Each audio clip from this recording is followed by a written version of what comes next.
Bonjour à tous. Merci d'être venus pour cette dernière session de Blend Web Mix pour parler de data visualisation. Alors, je m'appelle Romain Vimo.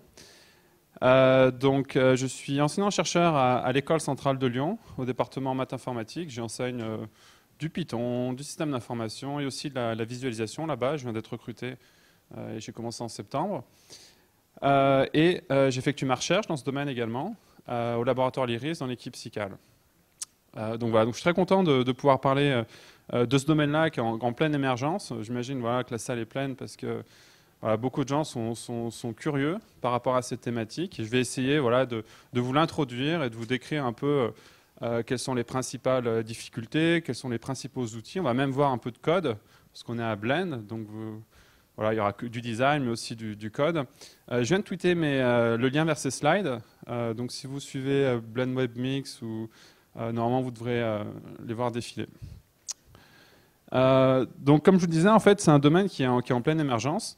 Et on a justement créé le Meetup DataVis il y a un mois. On a eu une première édition en octobre et pareil, un grand succès. Donc on a une deuxième édition le 17 novembre. Dépêchez-vous de vous inscrire parce que on a lancé l'invitation il y a quelques jours et le Meetup est déjà à moitié plein. On a pris une plus grande salle cette fois. On aura 80 personnes maximum et il y a déjà 40 qui ont réservé. Ce sera au Tuba à Lyon. Et on aura Lynn Cherny qui est une chercheuse de renommée mondiale dans le domaine de la DataVis qui viendra parler de ses derniers travaux de recherche. Alors donc j'ai préparé ces transparents et je me suis demandé quel projet vous présentez. Parce que j'ai travaillé sur beaucoup de projets de DataVis. Donc là, vous en voyez un qui a l'air assez complexe. C'était fait avec des chercheurs à Harvard Medical School pour la visualisation de données génomiques. Donc l'interface est très riche, il y a beaucoup de fonctionnalités, il y a beaucoup de feedback visuel. On ne sait pas forcément par où commencer, comment interagir. Je me suis dit que c'était peut-être un petit peu trop complexe. Alors, j'avais un autre projet aussi que j'ai fait aussi à l'université d'Harvard avec des économistes sur les données économiques pour comprendre les flux d'échanges économiques dans le monde. Donc par exemple ici, on voit immédiatement que qui exporte du café, on voit principalement qui importe du café, donc qui boit du café, principalement les Allemands, enfin les Américains, les Allemands et les Français aussi peut-être grâce à Blend. On peut aussi voir qu'est-ce que la France a exporté en 2014. Donc les couleurs indiquent les catégories, les industries françaises. On voit que le bleu, c'est les industries aérospatiales, automobiles. France exporte principalement des voitures et des pièces détachées, en gros. Et le orange, le jaune ici, c'est le vin. Donc on exporte aussi du vin. On peut aussi voir avec ces outils que j'ai développés les évolutions des exportations. Et si on voit comment les exportations évoluent, on voit que depuis 1995, les exportations françaises ont triplé. Donc c'est vraiment une information qui est assez intéressante. On parle de différents contextes économiques. On voit ici que l'impact, ici c'est 2008, donc on a commencé ici en 95, et on voit ici l'impact de la crise en 2008. Donc on voit que les exportations ont baissé de à peu près 100 milliards. Ces visualisations peuvent aussi montrer des choses plus complexes, comme cette cartographie de l'industrie française, à partir de laquelle on peut dériver et prédire quelles seront les exportations de demain. Mais là encore, je pense qu'on allait dans un domaine un peu trop pointu pour une introduction à la DataVis. J'ai aussi travaillé avec la Colombie, le Mexique, avec des États sud-américains pour créer justement des plateformes de DataVis. Et on a été les premiers à mettre en ligne des données économiques que ces pays avaient, mais qui étaient jusqu'à présent soit dans des tableaux Excel, sur des sites un peu inaccessibles, et on les a rendus visibles et accessibles grâce à la DataVis. Alors je me suis dit, est-ce qu'on va trouver un sujet d'actualité qui intéresse tout le monde et qui est vraiment important? On voit un sujet vraiment important, les élections américaines. Je n'ai pas pris par hasard, parce que très souvent, quand on rapporte des élections, on va uniquement présenter des valeurs numériques. On va parler de qui a gagné, on va parler de pourcentage, mais ça ne va pas vraiment permettre de communiquer. Ces chiffres-là ne vont pas permettre de communiquer toute la subtilité et la complexité qu'il y a derrière ces informations. Et alors, il y a très longtemps, depuis très longtemps, on s'intéresse à représenter les données relatives aux élections. Donc, c'est une carte qui représente les élections de 1880 aux États-Unis. Alors, avant de commencer à présenter quelques visualisations dans ce domaine-là, un rappel. Donc, si vous avez deux chiffres à retenir sur les élections américaines, c'est 538 et 270. 538, c'est le nombre de grands électeurs, et 270, c'est le nombre qu'il faut avoir pour être élu président. Et d'ailleurs, les sites les plus connus de prédiction ou de suivi des élections s'appellent 538 et 270. Et l'autre chose qu'il faut savoir, c'est que le code de couleur est inversé. Là-bas, les républicains sont en rouge et les démocrates sont en bleu. Donc quand vous voyez la carte, voilà, rouge, c'est pas socialiste, c'est l'inverse. Voilà. Et donc, ce qui est formidable avec la visualisation, c'est qu'en un coup d'œil, voilà, on peut voir, comprendre des informations qui tiendraient dans un tableau Excel ou même plusieurs tableaux Excel qu'il faudra scroller, etc. Et la carte, voilà, visuellement, on comprend quelles sont les informations. Alors, c'est vrai que c'est un petit peu biaisé parce que, notamment en plus, le système d'élection américaine est compliqué. La Californie, par exemple, a 53 grands électeurs. L'Alaska en a qu'un, et visuellement, l'Alaska est plus gros que les États-Unis. Donc, c'est vrai qu'il y a un petit biais, je vais en parler un peu plus tard. Mais voilà, en tout cas, la visualisation voilà, permet de représenter de manière familière des données.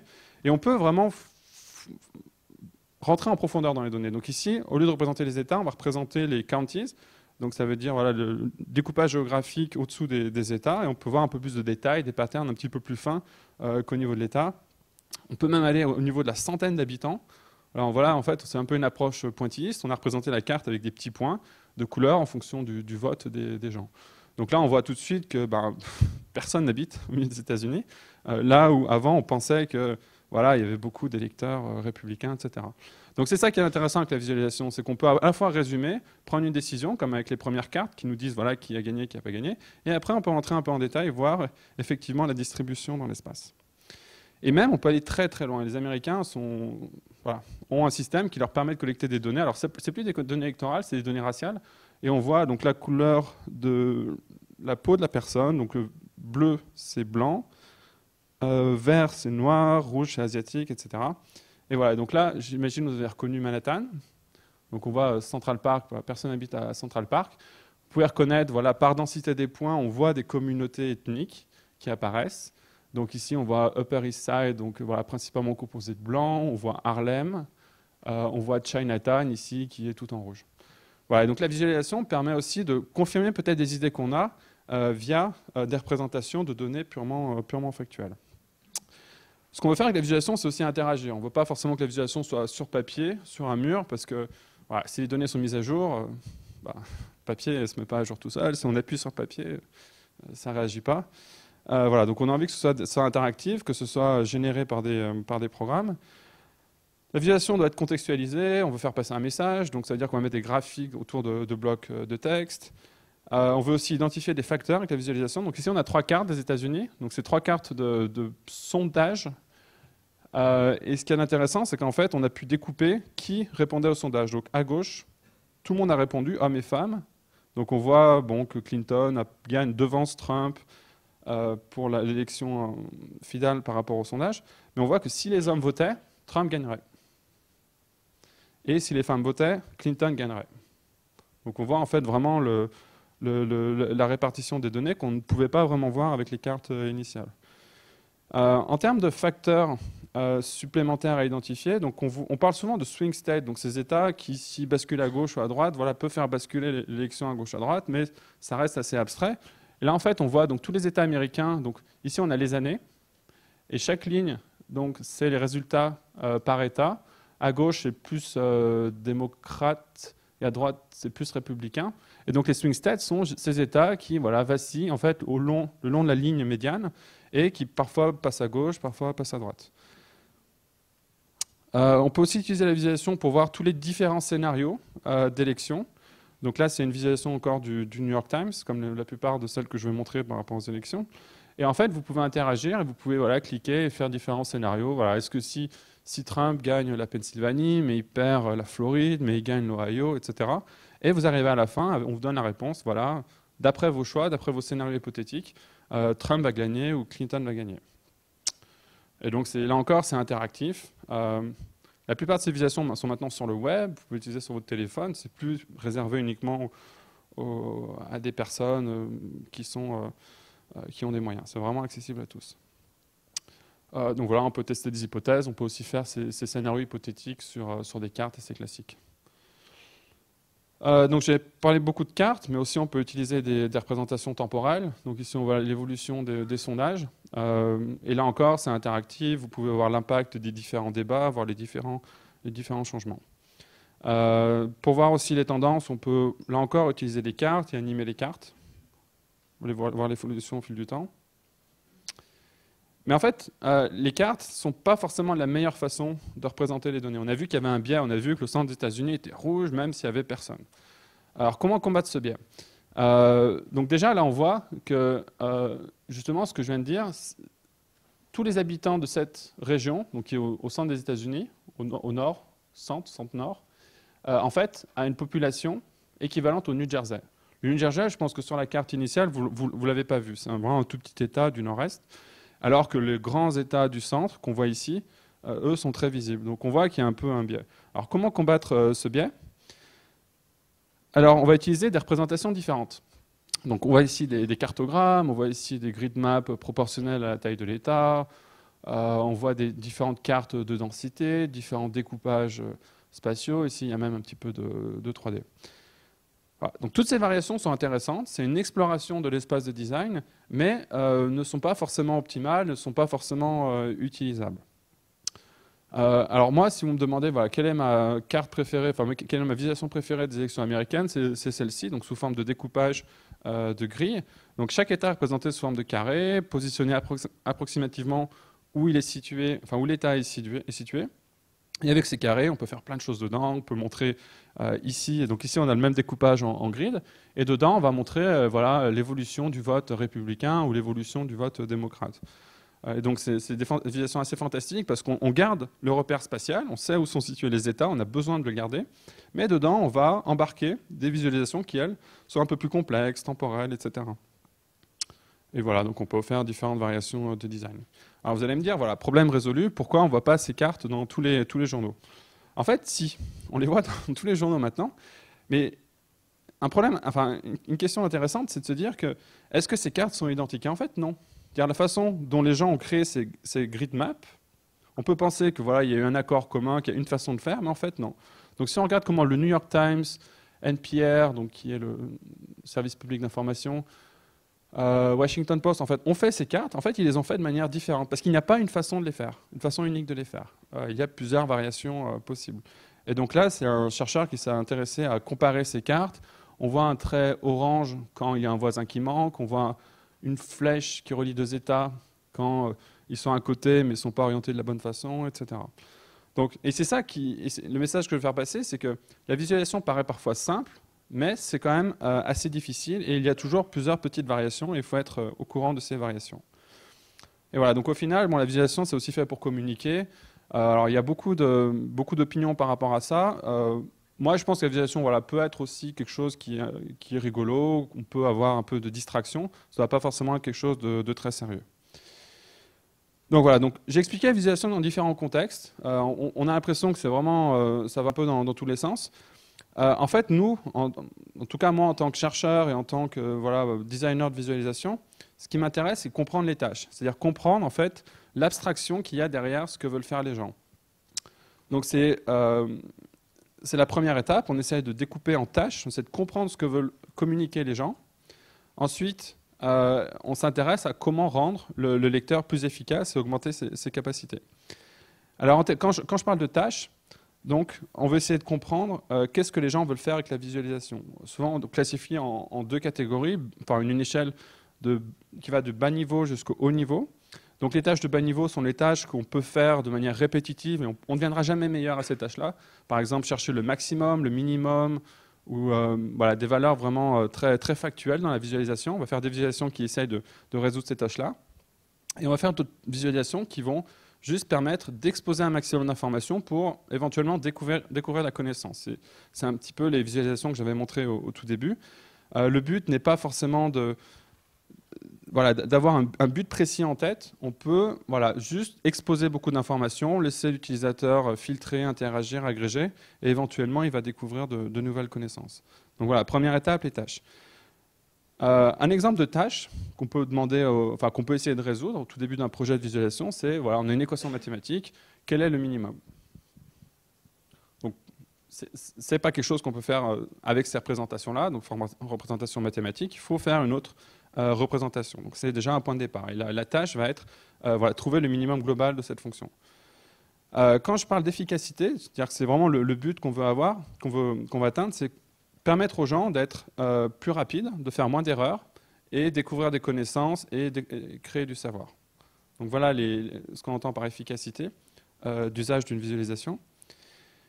Et quand je parle d'augmenter les capacités humaines, donc c'est en fait comprendre comment l'humain perçoit son environnement, comprendre ce à quoi il est bon, donc en termes de perception, de bande passante visuelle, de paralysation d'informations, essayer d'inclure ça dans la visualisation. Donc ça va être utiliser des marques graphiques, utiliser différentes propriétés visuelles. Et c'est vrai qu'en tant qu'humain, on sait faire des choses qui sont assez incroyables. Donc si par exemple vous regardez ce tableau, donc c'est les propriétés Gestalt, on peut voir que si on prend par exemple cette case, on voit que naturellement, on découvre la symétrie entre ces deux rangées de points qui sont remplies par rapport aux autres. Donc on voit qu'il y a un rapport, qu'il y a un lien entre ces deux éléments. Et nous, en tant que designer de visualisation, on va essayer d'utiliser cette propriété pour montrer des similarités dans la visualisation. En tant qu'humain, on sait aussi faire, par exemple, on sait connecter des éléments s'il y a un lien entre eux. On sait connecter des éléments s'il manque des parties. On sait voilà, créer une continuité entre des formes qui ne sont pas forcément complètes. Voilà. Donc ça, c'est des propriétés vraiment très très bas niveau, mais qu'on essaie d'inclure dans la visualisation.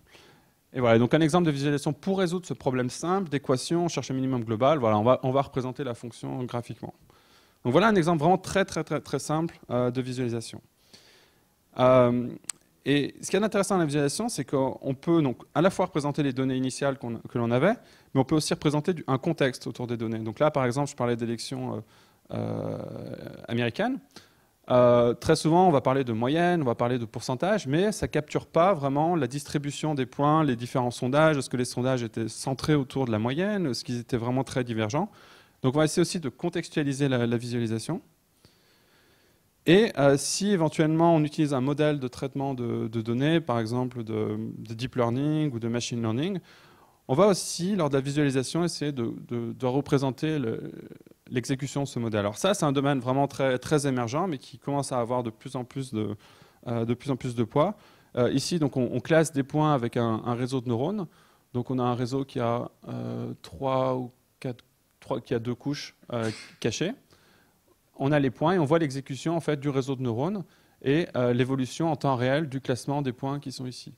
Donc, si vous faites un traitement classique, vous regardez le résultat de votre classification et vous êtes content ou pas content, et puis vous changez les paramètres d'entrée.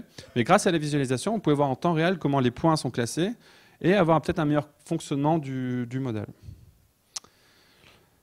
Alors, la visualisation, c'est aussi un compromis. C'est-à-dire que c'est toujours une série de choix qu'on est obligé de faire à 3 niveaux. Donc, au niveau humain, on est obligé de savoir à qui on s'adresse. Donc quand on demande une tâche, en fait, on ne peut pas demander la même tâche à tout le monde. Si vous demandez à un enfant, voilà, chercher le minimum sur une fonction quadratique, il ne va pas forcément y arriver. Donc voilà, donc il faut savoir à qui on s'adresse. Il est acceptable d'avoir des interfaces très complexes, comme la première, si on s'adresse par exemple à des experts. Les experts avec qui j'ai travaillé ont été formés. On a passé 1 heure à leur expliquer l'interface. Et une fois qu'ils comprenaient l'interface, étaient autonomes et même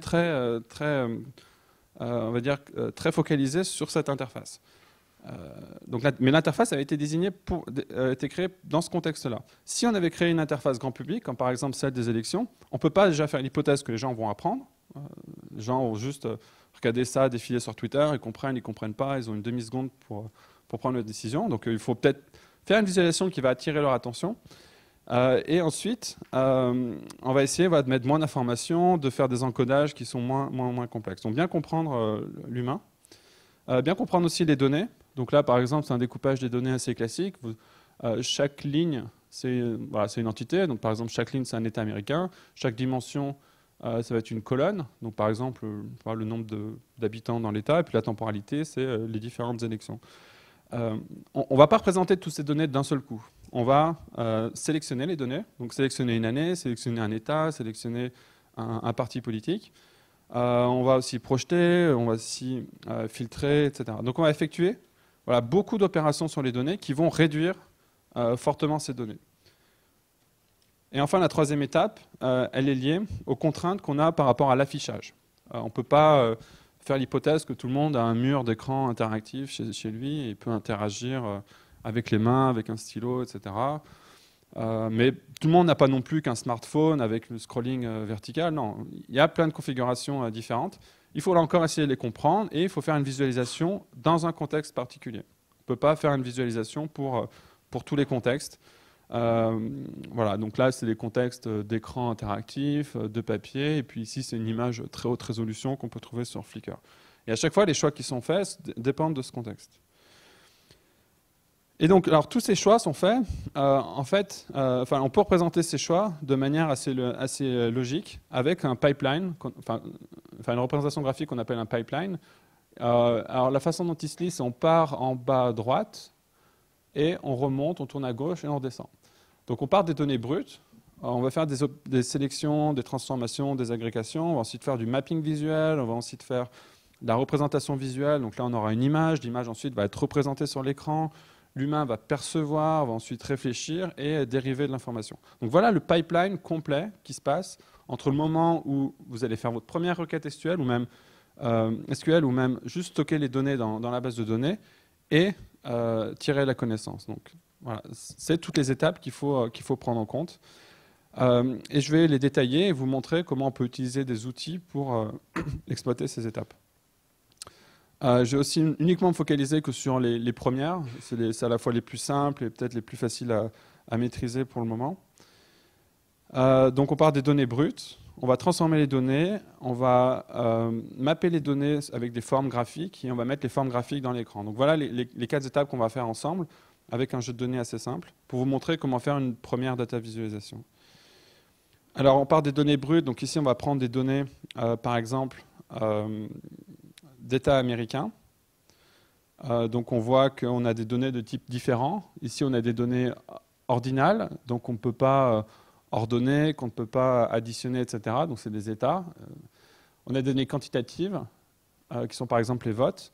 On peut cette fois faire la moyenne, on peut faire le minimum, maximum. On a la participation ici qui a un ratio, et ainsi de suite. Donc la première étape, voilà, c'est regarder les données, essayer de comprendre leur type, éventuellement les transformer, filtrer, agréger, etc. Mais aussi dériver des données. Ça, c'est très important, parce que les données brutes que vous avez ne seront pas forcément directement représentées visuellement.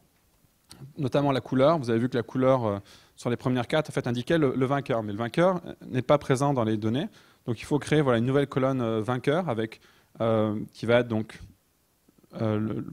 relatif au nombre de votes entre démocrates et républicains. Et après, on peut aussi inférer des données, comme la latitude et la longitude, qui ne sont pas forcément dans les données, mais qui sont implicites. Voilà. Un État américain, implicitement, il a des métadonnées qui sont la latitude et la longitude et aussi la forme. Donc là, ça, c'est l'étape de transformation de données. Au passage, donc on parle de data visualisation, mais il est aussi tout à fait acceptable de représenter les données sous forme de table.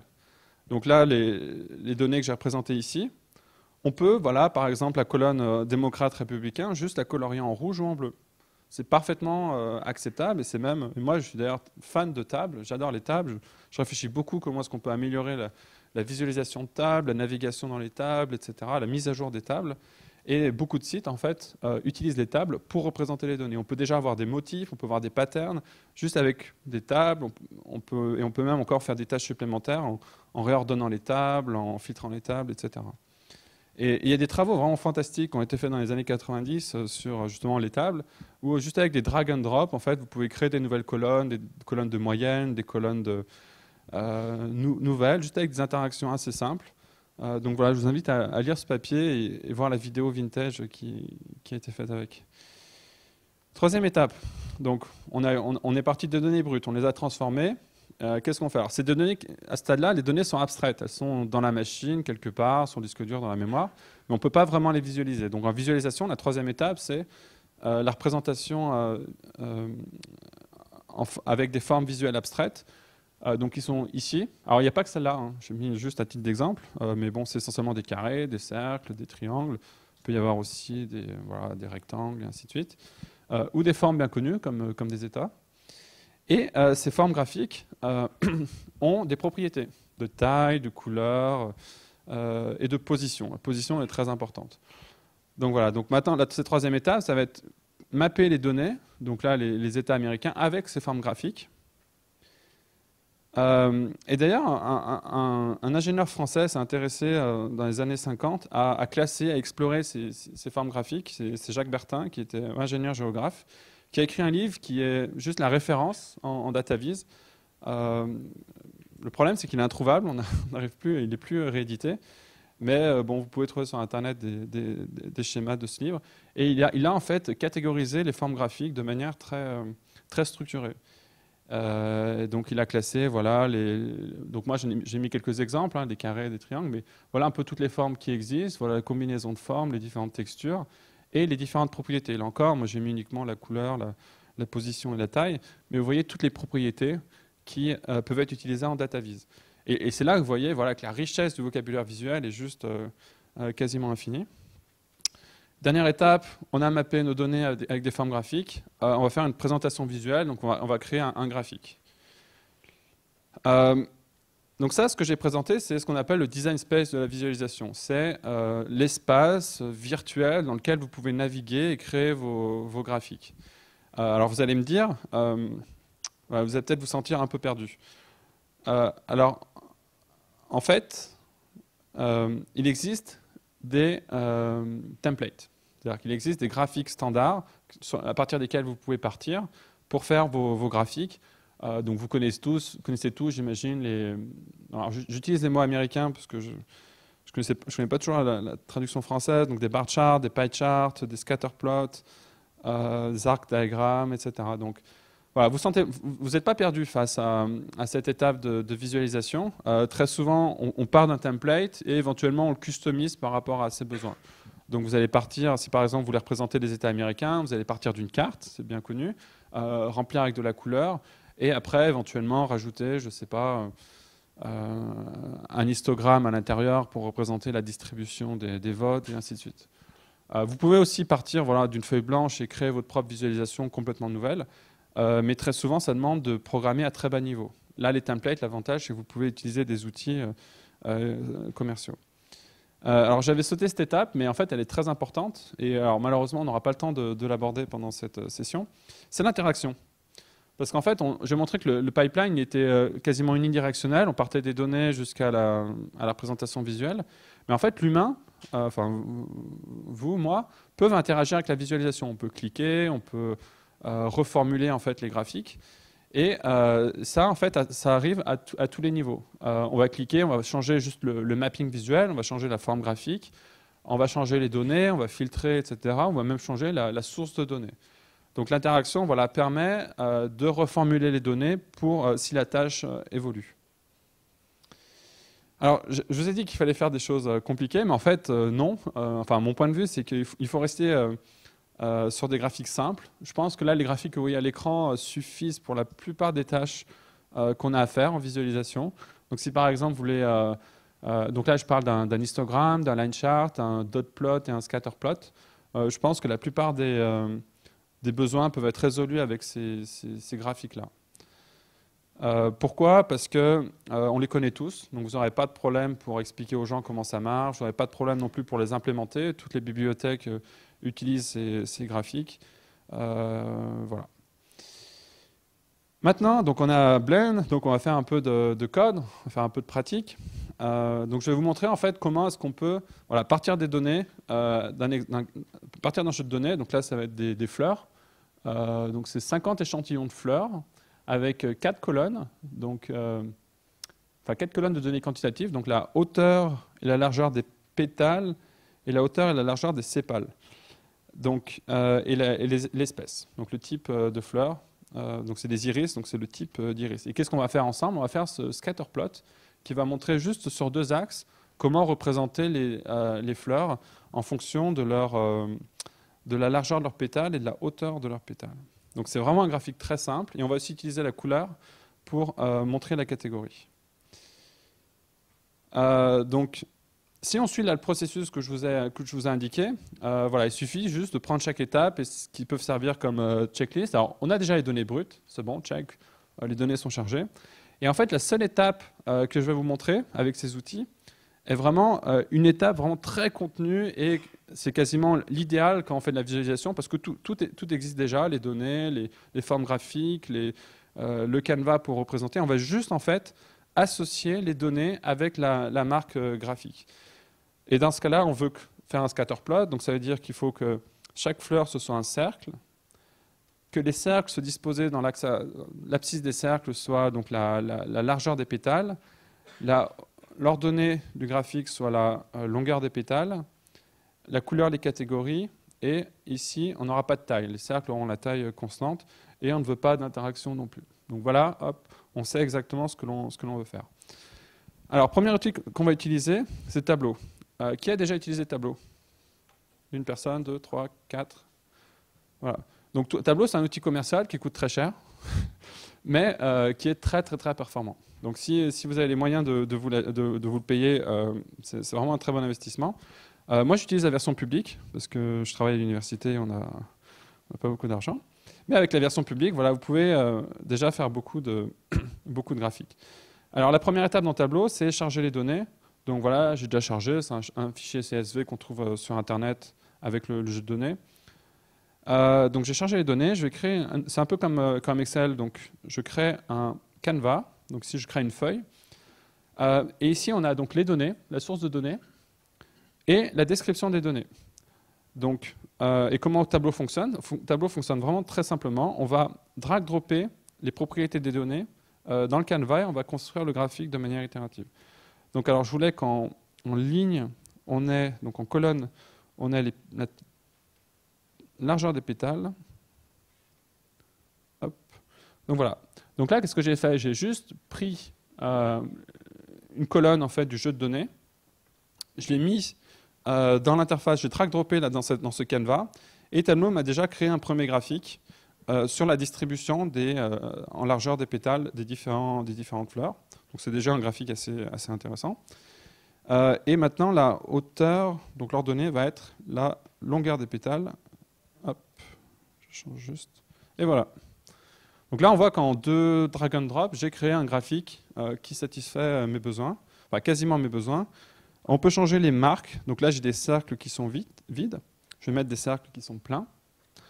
Et on va aussi mapper la couleur à ces cercles. Et la couleur, qu'est-ce qu'on a dit? On a dit que la couleur, voilà, c'est la catégorie des iris. Donc là, de même, je drop la catégorie en couleur. Et voilà. Automatiquement, Tableau va trouver une bonne échelle de couleurs et à colorier les points en fonction de l'espèce de fleur. Tableau a aussi même créé une légende. La légende est interactive. Je peux cliquer dessus et filtrer.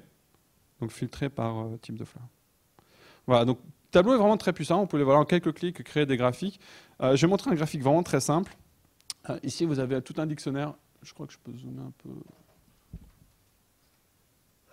Voilà en fait tous les templates. C'est pour ça que je vous parlais avant de templates, des points intéressants dans l'espace de design que vous pouvez utiliser pour faire vos graphiques avec Tableau. Et c'est là où vous voyez la difficulté si vous voulez explorer un peu à l'aveugle le design space de la visualisation. Ça voudra dire que voilà, dans Tableau, si vous avez une visualisation super créative, vous avez brainstormé des heures pour faire 3 hackathons pour avoir une nouvelle data vis super cool, vous ne pourrez sûrement pas la faire avec Tableau. Alors qu'est-ce qu'on fait si on ne peut pas faire avec Tableau? On va utiliser D3. Alors D3, c'est le jQuery de la data vis. D3 a été introduit il y a maintenant 4-5 ans, après plusieurs itérations d'outils de visualisation en Java, en Flash, un premier outil en JavaScript. Et après, il y a eu D3. Ça vient de l'université de Stanford, donc de laboratoire de recherche. Et c'est juste un outil vraiment magique pour faire de la data vis. C'est très, très, très bas niveau. Vous n'avez pas de template. Vous ne pouvez pas dire je veux faire un scatterplot en D3. Et voilà tout le code en fait, qui est nécessaire en D3 pour faire ce scatterplot-là. Et j'ai mis en jaune la partie vraiment propre au mapping visuel. C'est la partie du code. Voilà, c'est la partie du code en fait où on va dire un cercle, c'est une fleur. La position en X, ça va être la largeur du pétale. La position en Y, la longueur du pétale. Et la couleur, le type de pétale. Donc voilà, c'est ici.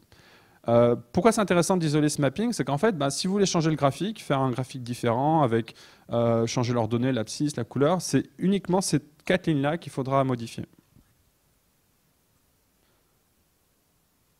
Et donc D3 en fait crée des graphiques en ligne. Donc là c'est un rendu en SVG. Voilà la page web. Donc le code que j'ai mis dans les transparences c'est essentiellement le code JavaScript. Vous avez un petit peu de code HTML pour CSS pour mettre le style. Et le code en fait que j'ai montré donc crée ce graphique, crée aussi les axes que l'on voit ici et crée la légende. Ça paie pas de mine, mais ces axes seraient très très difficiles à créer sans D3. Parce que voilà, j'ai quasiment mis aucun paramètre et D3 a automatiquement créé les bons axes avec les bons tics, avec le bon formatage du nombre et ainsi de suite. Et là, je ne vais pas animer, mais ces graphiques, en fait, on peut les animer. On peut changer, si je change le X et le Y, automatiquement, le D3 va faire l'interpolation, va aussi faire l'interpolation de couleurs si les couleurs changent. Donc voilà, D3 est vraiment magique. Bon, je ne vais pas en parler plus en détail parce que voilà, ça demanderait, à mon avis, une journée complète, au moins, pour être formé à D3. Mais voilà, dites-vous, c'est le standard de l'industrie maintenant. Vous regardez les postes en DataVis, D3. C'est pas forcément le bon choix après, une fois que vous discutez avec les personnes qui cherchent, avec les entreprises qui recrutent. Mais maintenant, les entreprises entendent parler de DataVis et cherchent des compétences en D3. Et après, il faut discuter avec elles, c'est vraiment du D3 qu'elles veulent ou autre chose. Qu'est-ce qu'on a comme autre chose? Bon, pas forcément du tableau, parce que tableau coûte cher, on ne peut pas customiser. Autre chose, c'est très intéressant. Donc, il y a des librairies qui existent, un peu des librairies assez classiques. Mais là, c'est une librairie un peu assez nouvelle, donc, qui a été créée par les concepteurs de D3, qui sont passés de Stanford à l'Université de Washington. Et ils ont fait Vega. Alors, Vega, c'est ce qu'on appelle en fait une grammaire visuelle. Ce que je vous ai montré auparavant, donc sous forme de graphique, donc avec des carrés, des flèches, etc. Ces gens-là en ont créé une grammaire, en ont créé un langage avec des mots, avec des règles, etc., qui est interprétable par un compilateur.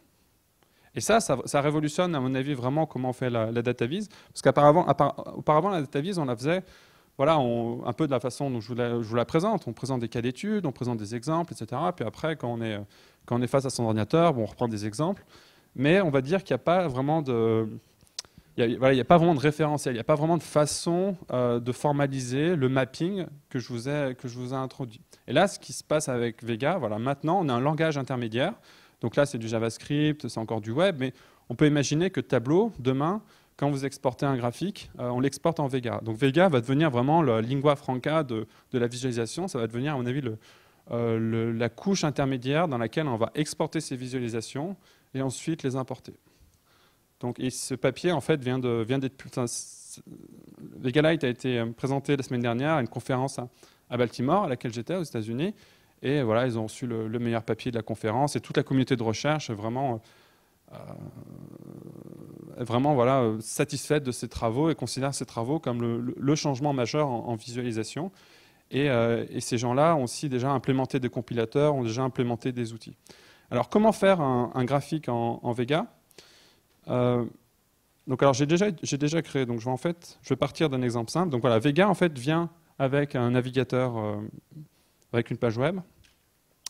Donc, vous pouvez charger des exemples. Donc, il y a de très nombreux exemples qui existent. Et alors, je vais prendre un exemple avec les scatterplots.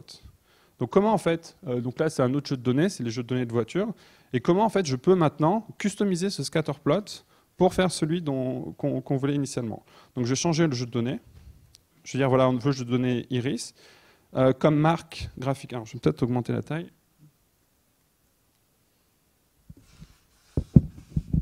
Poser le micro. Alors, augmenter la taille. Voilà.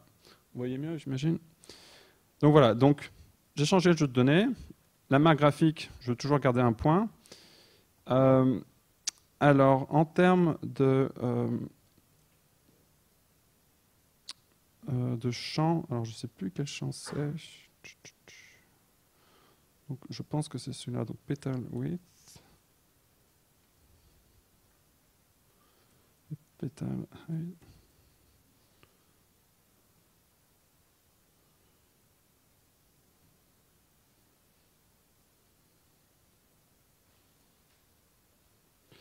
Alors non, c'est pas là. Donc je vais revenir au code pour voir.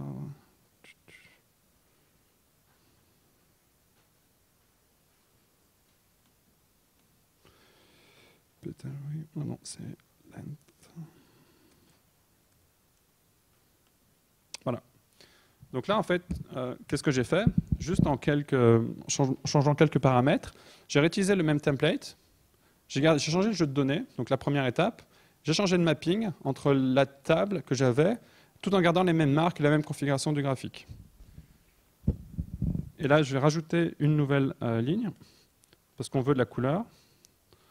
Donc je dis, voilà, pour l'attribut couleur, donc je vais réutiliser le même format.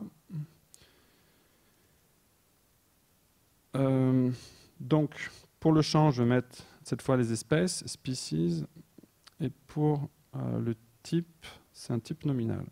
Donc il faut aussi que je dise le type de données. Et voilà. Et donc là, j'ai mappé une nouvelle propriété des données, donc l'espèce, avec une nouvelle propriété graphique, la couleur. Et la beauté de Vega, c'est que même en mettant peu de spécifications, sans trop dire, voilà, je veux un axe ici, je veux une légende là, en fait, Vega automatiquement a détecté ce que je voulais faire. Voilà, un dernier exemple, ça va être Brunel. Alors Brunel, c'est IBM qui a fait ça. Là encore, c'est une autre forme de langage de grammaire visuelle. Donc là encore, vous pouvez tester en ligne, c'est des outils assez robustes. Je ne sais pas si c'est des outils qu'on pourrait utiliser pour l'intégration, mais en tout cas, c'est des outils qui peuvent facilement prototyper des visualisations, tester des designs. Vous pouvez y mettre vos propres jeux de données. Et là, vraiment, on a poussé le... Alors, je vais juste... Hop. Et là, on a vraiment poussé le design à l'extrême, enfin la consistence à l'extrême, c'est-à-dire en fait que vous voyez, pour faire ce graphique qui a l'air assez complexe, c'est uniquement cette ligne et demie de code. Et bon, là, je ne vais pas le faire parce que j'ai plus beaucoup de temps, mais voilà, il suffit juste de mettre que la couleur, c'est l'espèce, que le X, c'est la largeur, le Y, la hauteur, et vous avez le même graphique qu'on a vu auparavant. Et ça, c'est un exemple, mais vous avez voilà, une galerie d'une centaine d'exemples. C'est assez fascinant. Moi, je suis, enfin moi qui ai souvent fait mes visualisations en partant de zéro, voilà, maintenant il y a des outils très faciles à utiliser en ligne. Ça, c'est Voyageur, c'est le dernier outil que vous pouvez utiliser. C'est encore des gens de Washington qui font ça. Et l'idée de Voyageur, en fait, c'est d'automatiquement recommander une visualisation par rapport au mapping que vous avez fait précédemment. Donc là, j'ai chargé le jeu de données de fleurs. Donc on voit déjà que Voyageur automatiquement va générer des graphiques. Donc là, j'ai fait aucun mapping. Je n'ai pas dit à Voyageur quelles données m'intéressent, quelle charte m'intéresse. Automatiquement, il a fait le mapping. Et si vous cliquez sur un de ces graphiques, où vous interagissez, vous sélectionnez, vous filtrez, un système de recommandation interne va deviner quel graphique suivant vous intéressera. Et vous allez voir, donc là, il faut bien suivre. Donc je vais dire que voilà, je m'intéresse à la longueur des pétales. Donc voilà, on voit les premiers graphiques que Voyageur m'a créés. Et ce graphique-là ressemble à celui de tableau où j'avais dû drag-dropper. Et je dis à Voyageur, maintenant je m'intéresse aussi à la largeur des pétales. Et voilà. Et voilà. Et on voit que Voyageur m'a créé automatiquement le graphique que j'avais en tête. Et c'est vraiment encore qu'au balbutiement de ce qu'on peut faire, parce qu'après avec du machine learning, avec de l'apprentissage sur des centaines, des millions de cas d'études, moi je pense que demain, voilà, vous chargerez un jeu de données et on va vous recommander des visualisations et ce ne sera pas forcément exactement ce que vous voudrez, mais vous serez content d'avoir ça sous la main et de l'utiliser. Donc, alors, résumé des différents outils, donc on a vu que voilà, des outils sont facilement utilisables pour faire le mapping, qui là encore est vraiment une étape très simple de la visualisation. Certains donnent beaucoup de flexibilité sur le rendu possible, donc en D3 par exemple, d'autres moins de flexibilité mais sont très faciles à utiliser. Mais ce qui est intéressant, c'est de voir en fait que même si on fait à peu près le même graphique, en fait, il y a quand même des différences. Les couleurs sont un peu différentes, les proportions sont un peu différentes. Donc voilà, les outils restent encore, ont leur propre valeur par défaut. Donc c'est quelque chose à tenir, à prendre en compte. Si vous voulez explorer les données, moi j'adore les scatterplots. Je pense que c'est une très bonne façon de comprendre les tendances dans les graphiques. Et vous pouvez créer des matrices de scatterplot. Donc la matrice de scatterplot, en fait, va être une matrice de permutation de toutes les dimensions que vous avez dans votre donnée. Et pour chaque intersection, on va créer le scatterplot qui correspond. Donc alors je ne sais plus où se situe le scatterplot qu'on a créé, ça doit être celui-là. Donc là, ça doit être la largeur des pétales et la hauteur des pétales. Et là, ça doit être la largeur des pétales et peut-être la hauteur des sépales. Là, ça doit être la largeur des pétales encore et la largeur des sépales. Et là, c'est la largeur des pétales et la largeur des pétales. Et ainsi de suite. Donc, ce qui est intéressant avec ces scatterplots, c'est qu'on peut aussi les rendre interactifs. Et vous pouvez filtrer des données dans l'un et voir comment ça se comporte dans l'autre. Donc là, on a utilisé des graphiques très simples. Mais ces graphiques sont vraiment super efficaces pour manipuler vos données. Et voilà, donc alors en guise de conclusion, si vous devez garder un seul message de cette présentation, c'est qu'il faut, quand vous faites une visualisation, essayer de montrer les variations de données et pas les variations de design. Donc si vous vous souvenez de l'exemple du début, on a montré les différentes cartes qu'il était possible de créer, mais malheureusement on montrait des variations de design et pas des variations de données. On aurait pu utiliser le même jeu de données pour faire toutes ces cartes, on aurait un résultat, une interprétation différente. Donc c'est vraiment quelque chose qu'il faut garder en tête. À mon humble avis, il faut rester sur des graphiques simples. Il faut essayer de combiner ces graphiques simples entre eux, les coordonnées, avoir différentes vues, bien réfléchir sur le type de mapping que vous voulez faire. Et je suis quasiment convaincu que ça résoudra 80-90% de vos besoins. Vous pourrez faire ces graphiques avec les outils qui existent, avec Tableau, mais aussi avec D3, avec Vega. Et c'est des outils qui sont déjà bien développés, qui sont déjà bien documentés. Et puis après, si éventuellement vous avez un besoin vraiment spécifique, alors là, il faudra retrousser les manches et faire du D3 et vraiment aller très très bas niveau. Je pense que c'est un bon moment pour faire de la visualisation. Je pense qu'avec le web, avec les données, avec le partage qu'on peut faire des différentes visualisations, on commence plus devant une feuille blanche. Donc voilà, donc je reste à votre disposition si vous avez des questions et si vous voulez travailler sur des projets ensemble. Merci.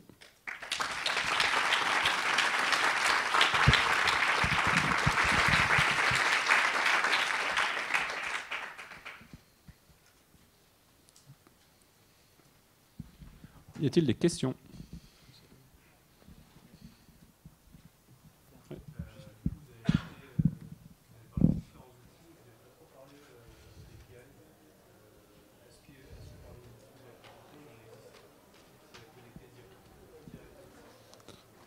Ouais, alors la question c'est est-ce qu'il y a des API de visualisation? Alors oui, il y a par exemple Google Visualisation. Donc on va sur le site de Google Visualisation, on lit la documentation de l'API. L'API explique comment mettre la source de données, le mapping, etc. Et puis après on peut embedder les visualisations. Donc voilà, Google Visualisation fait ça. Google n'a pas d'outils ou de bibliothèque qu'on peut télécharger. C'est la visualisation par service. Oui. On va prendre juste encore une question. Bonjour, merci pour la conf. Vous parlez de messages, de perception, etc. Et vous, tout ce dont vous parlez, c'est plutôt positif. Mais j'ai envie de dire qu'en creux, il y a aussi un peu la version obscure qui est de un peu utiliser ces visualisations pour faire passer son message, qui n'est pas forcément un message positif ou quoi. Par exemple, l'exemple le plus simple, c'est on tronque l'axe Y pour pouvoir montrer ce qu'on veut. Ça peut être plus subtil sur des couleurs ou ce genre de choses. Est-ce que c'est quelque chose que vous, dans votre recherche, vous prenez en compte aussi, ou le détournement qui peut en être fait, ou ce genre de choses? Est-ce que c'est quelque chose auquel vous êtes confronté? Ah oui, tout à fait. Oui, on essaye d'évangéliser, essaye de communiquer les bonnes pratiques. Je pense que le plus gros fléau, bon, évidemment, il y a l'intention, les gens qui veulent vraiment mentir. D'ailleurs, en fait, c'est des exemples que je voulais mettre pour Trump. Tous les statistiques, tous les graphiques qu'a montré Trump pendant sa campagne sont complètement déformés.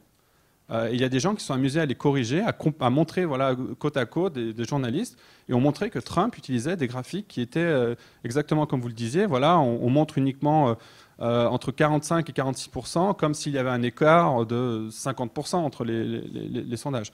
Donc ça, c'est un vrai fléau. À mon avis, l'autre fléau, c'est plus les valeurs par défaut de certains outils par exemple les échelles en arc-en-ciel ou les graphiques par exemple en camembert, que je pense qu'il faut éviter, qui sont fournis par défaut dans les outils type Microsoft Excel ou même un peu Tableau, etc. Et que les gens utilisent, pensent que c'est la façon dont on représente. Et après, quand vous discutez avec eux, vous devez faire un projet ou avec des gens souvent très importants qui prennent une décision, veulent reproduire ça. Parce qu'ils ont été éduqués de cette façon, parce que c'est le standard qu'ils ont connu, ils ont connu que ça. Et donc, on passe beaucoup de temps, beaucoup d'énergie, malheureusement, à communiquer, à leur expliquer qu'il ne faut pas faire ça, avec des exemples à l'appui, etc. Et ça, c'est le plus gros fléau. C'est vraiment les valeurs par défaut qui ne sont pas bien informées, qui sont erronées, et que les gens, maintenant, pensent que c'est comme ça qu'il faut faire. Ok, merci. Merci.